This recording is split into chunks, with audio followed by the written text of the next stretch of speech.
What's up, heathens? How y'all doing? I'm the Godless Engineer, and I critically analyze apologist claims to give you the best arguments and information so that you can stand up and use your voice. Today, we're taking a look at a clip from The Line.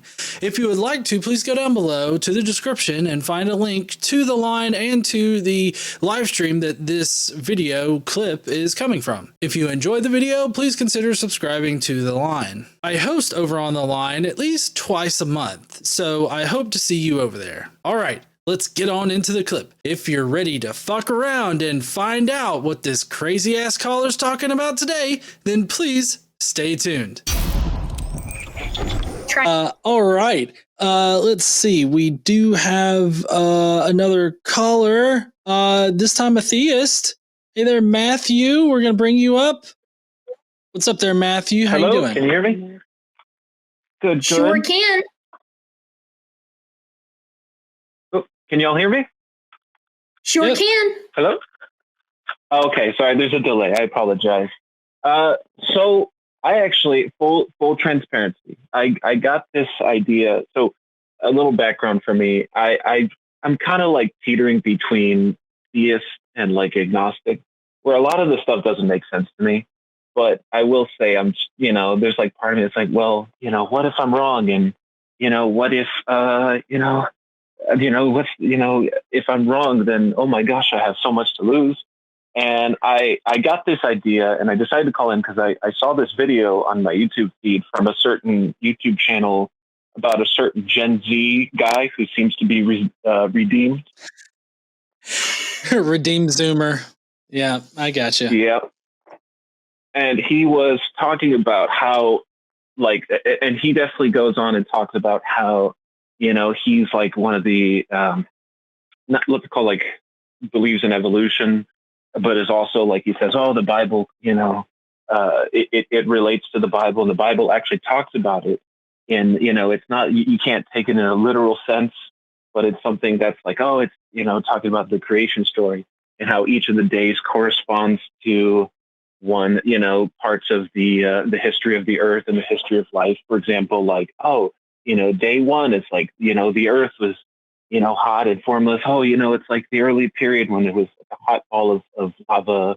And then, it cooled down and that was the liquid, that was the waters.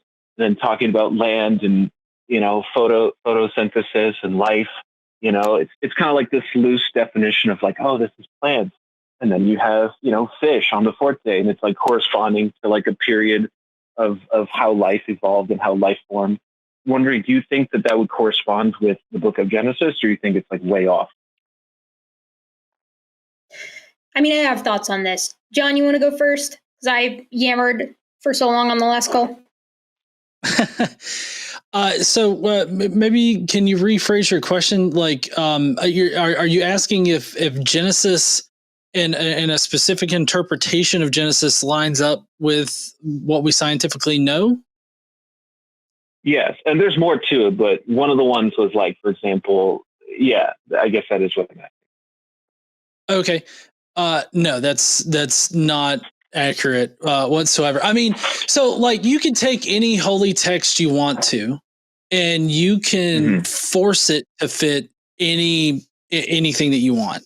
Like if you change the interpretation, if you force an understanding upon it that is informed by a modern understanding of like the world, a modern understanding that science has given us, I think that you can definitely come away with thinking, oh, this matches up with what we understand about reality now. But yeah, I mean, I guess you have to ask, like, did people actually think that at the time? Like, were people thinking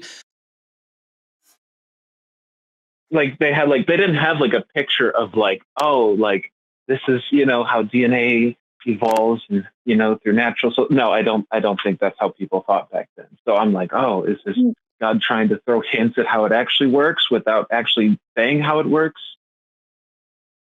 Right. Well, and I mean, if you think about it, if not from like a scientific perspective necessarily, but from a textual analysis of Genesis, like when they use the Hebrew word yom for day, what did that mean to the people that were writing this thing? You know, I mean, I feel like that's one thing that you really have to ask yourself. What did the people mean by what they wrote down? And what the typical usage was for that word yom was just a day, sun up, sundown day, you know? And so that's what they were, you know, talking about. That's what they were discussing. And so to force this understanding on it that makes it conform with our modern understanding of the world and everything, I think that if you're going to force it to say that, then, you know, you can literally force it to say just about anything, you know? Right. Like another example he uses too is like, oh, in Isaiah it talks about God stretching out the heavens like a curtain. Oh, does that mean that it's like the universe expanding after the Big Bang? For me, I heard that one. I was like, that sounds like no pun intended. That sounds like a stretch, you know? Yeah. So I know. You go, John. Sorry, I was interrupting. No. You're not interrupting. I was going to ask you like what you thought. Yeah, well, no, listen, I mean, I have thoughts on this. So I'm the resident bestie to the theistic evolutionists. I'm pals with them because the goal on my channel is science education, and I have my own reasons for being agnostic myself that are not related to evolutionary theory. I know there are people out there who are like, oh, you know, you can't accept evolution and be religious, and I think that's silly personally. I know people disagree with that though, and people are entitled to their opinions. I think that. I don't know anything about Redeemed Zoomer. I've heard this name bouncing around recently, and I guess I don't know about them because they're regularly doing the you know, science affirming Christianity thing, so our paths don't cross. But I do have an issue with that particular interpretation. I don't think it's nearly as defensible as some of the others. Like, for me, if you want to accept evolution and be religious, the best way to go about that is to appeal to the fact that this is not a science textbook, and you want to just say, you know, we're looking at something that is allegorical, we're looking at a cosmic temple analogy, we're looking something that is more parabolic or metaphorical or whatever, rather than saying, literally these are meant to mean and you know, correspond with modern events. That's what the gap creationists did. The day age creationists did in the early 1800s. And I think that it you know, fails quite miserably as an idea because the order is all wrong. Like, the order is completely wrong. I get the idea of wanting to ascribe it to legitimate events and to say, oh, you know, well, it starts with God said, let there be light. That's kind of like the Big Bang. And it's like, all right, but we also have the birds of the air and the fish of the sea appearing before like land animals. And we know from conventional science that birds evolved from land-dwelling critters. They didn't emerge whole cloth from the ocean, right? So the order is messed up. And so I've always found that to be kind of special pleading E. And if you want to talk about spreading the heavens, you know, that's great. You want to say that's cosmic expansion, sure. But then why are you okay with taking sort of imposing, I would even propose, modern science onto the text there, but then not imposing modern science on the text when it talks about the firmament and the rakia? The rakia is the word used in relation to the firmament, which that word means like solid, right? Like the firmament was thought on these basic cosmologies at the time to be like a literal solid dome that existed over the entirety of the earth. And that was the case with tons of Mesopotamian civilizations. The Hebrews weren't like uniquely ignorant on this. People just didn't know what the heck was going on. And like a lot of these folks in this early period had no reason to think otherwise. I mean, if you were to look at the ocean on a particularly blue day, it would look like the sky blended into the sea. And it wasn't like you were about to do complex mathematical measurements to determine the shape of the earth when you're worried about where your next meal is coming from, or you're wandering in the desert, or you're, you know, warring with a neighboring faction, or you're freaking out about God being pissed at you or whatever. You don't have the time to do that kind of thing. So to me, the argument, any argument that you're going to make where it's like, oh, the Bible is explicitly talking about science here, none of that ever resonates with me. I think that from a theistic evolutionist perspective, if that's the route someone wants to take, you are going to have a whole lot more success arguing that maybe the Hebrews did or maybe the Hebrews didn't literally think that this was a story about a 7-day creation. But either way, we can't ask them what they thought. They are all dead. They are no longer here. We cannot say, what did you actually think the text meant? And interpreting the text is itself a subjective exercise. We will never know what the true meaning of that text was at the time that it was written. And so I think that is the greatest strength of creationists or theistic evolutionists from any perspective to argue their case, which is that we don't have an objective truth. There's no way to know which one it truly meant. Unfortunately, that sword cuts both ways. So the young Earth creationists can say, oh, it definitely means my thing. And then the old Earth creationists can say, no, it definitely means my thing. And to me, as an outside observer, those are kind of equal, right? Because, I mean, you can appeal all day long to textual criticism, but at the end of the day, we're just not, I don't think we can really know. And my understanding from the best scholarship on it, who try to understand like the time period, is that, jury's kind of out as to like what like different people hold different perspectives, even within the biblical scholarship. So that's my 2 cents. If you're going to argue that you can be a Christian and accept evolution, I fully agree that is true. I would not be doing this redeemed Zoomer strategy, because I think this is like the worst way to try to make the text work with the science. That's just my opinion. It's almost like you're trying to. It's like you're saying it's like trying to fit like a square peg in a round hole, where it's like you're really trying to push and get everything, all the pieces to fit. Like the other one too was like, one of the ones he brought up was like, oh, the Bible also talks about like how the water cycle works in Ecclesiastes. Oh, the rivers flow to the sea. That one didn't really work for me, because it's like you could observe that happening, and you don't have to be, Sorry, where in Ecclesiastes did he say? Because I'm trying to look up the Bible verses right now. Oh, chapter 1, verse 7. Okay, so Ecclesiastes 1:7, NRSVUE. Sorry, I know people are going to be complaining about how loud my fucking keyboard is, but y'all can suck it. All right, so I'm wondering too, while you were pulling that up, I was also wondering, like, we kind of alluded to this earlier, but you can spend all this time pointing to the areas that you think are specifically referencing like modern scientific ideas. But then a whole lot certainly were omitted, right? Like, it's awfully convenient that we don't get anything on germ theory, arguably one of the most important for quality of life for these people, like that would have very much impacted the way that they lived their lives and kept people from getting sick, or like DNA or basic aspects of physics or whatever. And then they just leave out all the stuff that is like pretty blatantly wrong. Like, what is it? Waving a striped stick, right, to get certain animals to breed. There's something along those lines. I don't know, man. I think it's all a stretch. So for the germ theory one, he did bring a point that was like, sorry. I was saying, you could say, in the Old Testament, God was like, hey, you need to, if someone's sick, or if someone has contracted, this disease, or if there's a dead body, don't touch it or separate yourself. People would say, well, the reason why people are quarantining themselves is because of, so you don't spread germs, right? Yeah, but then I'm wondering, if you're willing to go that far, why not just say, and prior to eating, thou shalt wash your hands to prevent sickness from encompassing thine camp? I can see where you're coming from, where it's like, it's very vague and just like not clear. So it's almost like you can kind of pull your interpretation from what you want from the book. Well, and totally incomplete. Mm-hmm.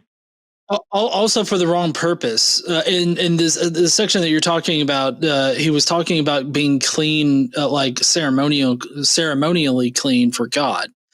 And not it was not exactly concerned, if memory serves, it wasn't concerned about like the health of people, or this idea that you needed to clean up after touching a dead body.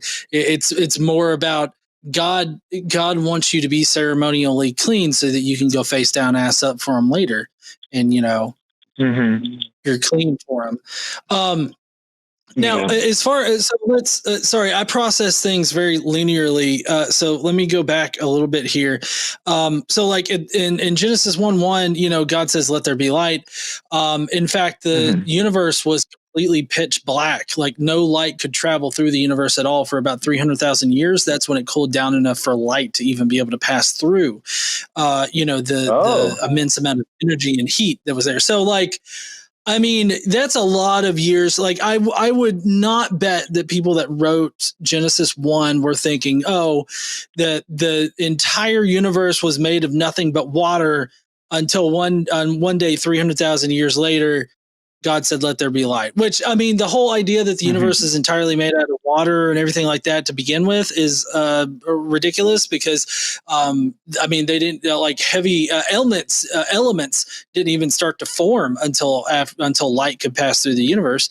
So, like, you're talking like after the Big Bang, after the near instantaneous inflation of the universe, you're talking 300,000 years as we experience them. Later, that's when shit started to happen. So, I mean, sorry, I know I'm processing through a lot of things real quick. On to the water cycle. Now, you said that he claimed that Ecclesiastes 1:7, right, is what describes the water cycle. Correct. I'm wondering, could you describe the water cycle for me? Yeah. So, at least from what I learned about it in school, it's like, you have like a lake, right, or flowing water. It gets hot, and you have evaporation, right, and that creates clouds, and then those clouds will transport, they'll move across the sky, and then you'll have condensation and precipitation back into like the base of the river, and then it slows down and repeats the cycle again. Right. So this part, Ecclesiastes 1:7, all it says is all streams run to the sea, but the sea is not full. I don't know what the fuck that means, but to the place where the streams flow, there they continue to flow. So like all streams run to the sea. I mean, would you really call that describing the water cycle, or would you just say that that's an observation that bodies of water, streams and other flowing bodies of water always flow towards the sea? Like, I feel like that could be just a general observation. I wouldn't say that is like any kind of description of the water cycle. Like, it's one section of the water cycle in that, water flows to the sea. But I mean, as far as the water cycle goes, the water cycle is really just liquid water evaporates up into the sky. It cools down in the sky. It rains on the surface of the earth, and then it's liquid water on the earth, and then it evaporates again once it collects enough energy. So, like, that's the water cycle. I mean, the water flowing into the sea, that's just a straight up observation that anybody could make without any kind of indication of like the water cycle. Yeah. Like water evaporates from more than just the sea. I think that too makes that sense. I think too it's really interesting that sometimes God is evidently revealing these scientific truths that would have been completely incomprehensible to the Hebrews, like stretching out the heavens or the Big Bang, like Big Bang cosmology. But then other times, the science that he's revealing is like, don't touch dead bodies because you might get sick. And then when you're like, well, why wouldn't he say anything about DNA? Your answer is like, oh, well, because it was all relevant. So it was science that would have been relevant to these people who are living, a desert nomadic tribe.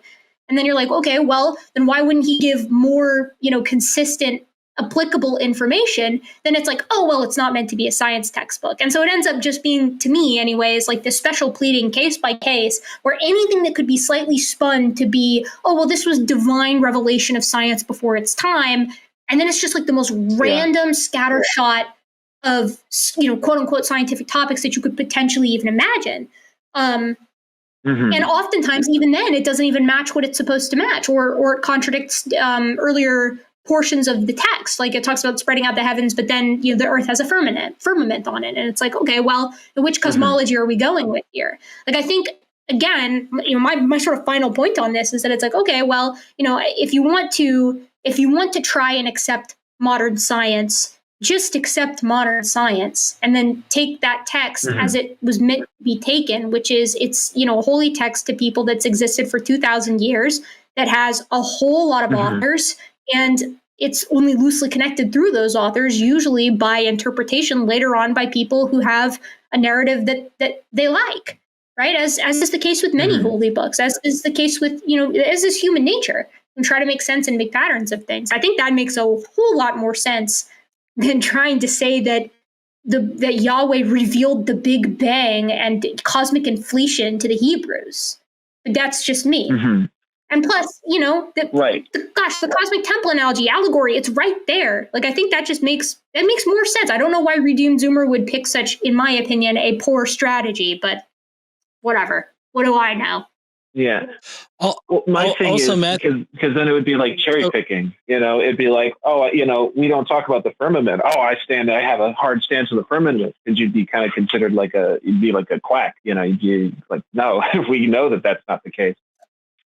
Yeah, so that's what I'm saying. Instead, if you're Redeemed Zoomer, why wouldn't you just instead be like, the whole thing has massive chunks of allegory that may have been taken literally by the people of that time, but for whatever reason, they're actually not meant to be taken literally because of this, that, and the other thing, or maybe they didn't even think they were literal at the time. That would be the case I was making if I was him, and I know that that's the case that I'd be making, because when I was a theistic evolutionist, that's the case I made.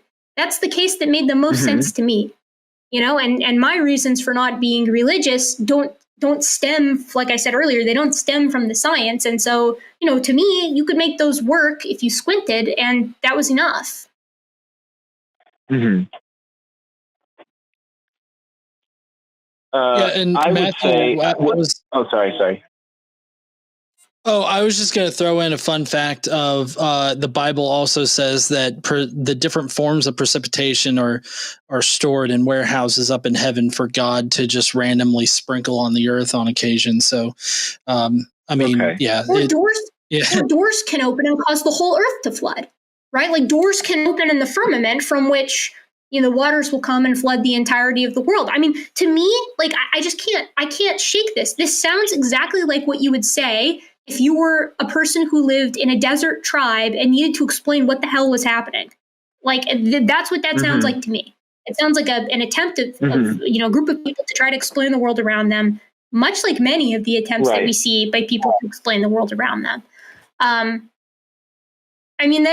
makes sense. People know what doors are. And people store water in storehouses. So if God is really an anthropomorphization of this unknown, all of the unknown around this ancient group of people, it kind of makes sense that they would be when it rains, that's just God. He's opening up a door somewhere up there, and all the water is stored in these big warehouses, kind of like how we store grain. And then when some kid is like, well, why is it that you get this big colorful bow every time it rains? What's causing that? And then they're like, it's an apology. For what? Well, one time, a long time ago, God flooded the entire earth. And these people would have been super familiar with floods because they all lived in river civilizations, right? There's a reason why human civilizations all across the planet share flood myths, because they live near places where there's water. And when there's water in places, it tends to flood. The human civilizations, many of them share that. And civilizations that don't have flood myths, guess what? They don't live near rivers, or they don't live near lakes or places that tend to flood. It's weird how that works, how, it's almost like there's a pattern there. So yeah, to me, I find the Bible fascinating in the sense that it's like a dangerously human book. It's a wonderful text of human nature often at its worst. There's compassion there as well. There's at its best in there too, but there's a lot in there that I think is sort of putting us on display, and I think that it's very difficult for me, at least, to buy that some of the odder passages are actually hinting at some secret knowledge that people that the Israelites would have never even conceived of in worlds that would have, been beyond their wildest imagination, discovering the water cycle because they were bored British naturalists with too much money and time on their hands. I just don't think that God would be dropping little truth bombs on them like that. But Right. Especially like if they would never understand that, like it would be like, it would be like God, like, this is not for you. This is not information for you to know. This is just so people, 2,000, 3,000 years later can be like, oh yeah, that's like how it looks.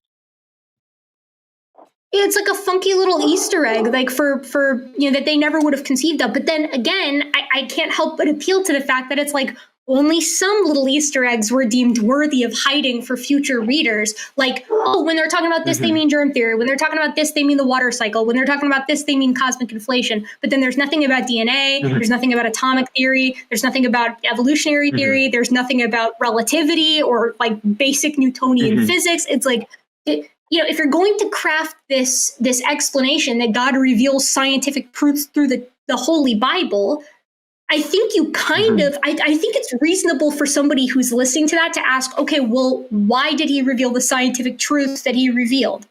Well, what were the Israelites getting out of cosmic inflation? What were they getting out of, the water cycle? But that's maybe I know I do things kind of differently than some other folks who are on the show, where it's like I really enjoy taking them at face value, taking the sort of creationist, or in the case of Redeemed Zoomer, like sort of, I guess, evolutionary creationists at their at face value, and then ask, okay, like let's swallow the model. Let's pretend like this model is legit. Like what questions do we have next? Like if what you're saying is true, where do we go from here? And then my next question is like, okay, where's the method to the madness of these divinely revealed scientific truths? And if it turns out there is no method, maybe what we're seeing here is pareidolia, right? Like pareidolia, where it's like you're seeing a pattern where there isn't one. Or would it be also like a confirmation bias, where you're looking for the things that confirm your pre-existing beliefs, but you reject the ones that don't work for you? Yeah, 100%. 100%. Like the birds showing up before land-dwelling animals, right? Or the sun being invented after light. Like these are little bugaboos that seem to show up pretty early on. When again, and I can't stress this enough, like it's just easier to look at that and be like, it is not meant to be a literal history. It's not meant to be a science textbook secretly teaching the Hebrews about the Big Bang cosmology. That's not the point. It's a book that was trying to explain the world to a group of people 2,000 years ago. So we should expect it to follow those types of norms. And indeed it does, which is why we see the same pattern show up in plenty of other Mesopotamian civilizations. So it's basically just like this kind of conclusions that people tend to come to just based on their limited understanding of the world. It's like you said, it's like a pareidolia, like, oh, storehouses, that sounds like a very human thing. But then you could also say with that one, you not say, oh, well, storehouses, there's not literal actual storehouses. It means like clouds, right? Clouds store water in a sense. So then, when it rains, he's releasing the storehouses. Right. But then it's like when we turn to stretching out the heavens, you have a problem here, right? Because stretching out the heavens, they want to say, no, he's talking about Big Bang cosmology. Okay. Well, what if he's just saying stretch out the heavens? Because sometimes when you're like spreading out a sheet, you stretch the sheet out. And these people had like cloths that they would have stretched out on the ground to sit on. So they're using language that makes sense to talk to people. They're using idioms and language, features of language of the time. Like, I just don't see, it's very just so to me, at least, which, I find it to be an unimpressive argument. Let's put it that way. Okay, that's fair. But I would love to talk to Redeemed Zoomer about it. I would love Redeemed Zoomer to call in and be like, no, the Bible is revealing these secret scientific truths. And then I can be like, oh, really? Like, for instance, which ones? And then we could go through them. Yeah. So I just called in because it really just like I was talking about, like at the beginning of the call, this is something where like, I am definitely going through like this deconstruction process. And oftentimes when I go through this, you're looking for like, I kind of think of like the analogy of like, I would like to be a Christian. I like a lot of the ideas. There's a lot that I don't like. But it's almost just like I have this like strive to like look for like kind of truth in my belief system and like a justification to continue believing something. But I also can't make myself believe something. Maybe it's like I have something to prove because people are like around me will say, well, no, because I grew up very, very like evangelical Christian. So for me, it's very much like, oh, you're not Christian because you never were, or because there's like some secret thing in your life that you're trying to hide. But for me, when I bring these up to you guys, because it's like, okay, well, I want to actually communicate and try and listen to both sides and what they would have to say, especially because I'm not an expert and I would like to hear what other people are saying on the matter. You know, Matthew, I don't think anybody has ever come off of one of these searches for truth a more ignorant person, right? By taking the time to investigate what it is you believe, like, and whether in 10 years you end up being, you know, you go back and are a Christian again, or maybe, you know, you totally become like an atheist, or maybe you take some other route, you're never going to be worse off by saying, why do I believe the things that I believe? Do I have good reason to believe them, right? Asking questions it's a human imperative. It's one of the things we do best. And having a curious nature is, you know, I don't think ever going to make you worse off. So I'm really glad to hear that you're asking questions, you're investigating this more deeply. And, you know, if people say like, you know, if you end up not being a Christian, they're like, oh, well, that's just because you never were. Man, fuck them. That's dumb. Like, they're not in your heart. They're not in your mind. Only you know what it is you believe. And you should be secure in the fact that it's like, if you come to the conclusion at the end of your search here and you're like, you know, this isn't for me, I don't really buy it, then, you know, you gave it a really solid search, and people, it's not any of their business to doubt that. Yeah. I had a friend once. And I grew up like with all friends, and it really kind of pissed me off. I had a friend that I opened up about my like, just like, I don't know if I really believe this stuff anymore. And it just became a debate, and it kind of became like a mudslinging kind of conversation. So for me, that really like brought up red flags for me. That's why I bring this up. Yeah. I know that's getting more into like my personal life, and I apologize if I'm kind of getting sidetracked with the scientific question. So I feel like if anybody's listening, it's like, you understand there's going to be people that are going to try and discourage you on the matter and try and tell you that you're wrong. And the best that you can do is just try and find the best answer to truth, you know? Absolutely. You know, and people tend to be, the psychology on all this stuff, I'm no psychologist, you know, or psychiatrist for that matter, but the psychology on this is pretty well characterized, where it's like, more time you spend defending an idea, the harder it is for you to abandon that idea. And that's often in spite of the data, right? So people can be shown, this could be for objective things, as we just saw with the wonderful final experiment carried out with the flat earthers that were taken up to Antarctica to see taken down to Antarctica to see the 24-hour sun. I mean, you're sitting there in Antarctica. It's amazing. It's like, there it is. They live streamed it the entire time. It's like there was no point in which this could have been a dupe. It was their own guys.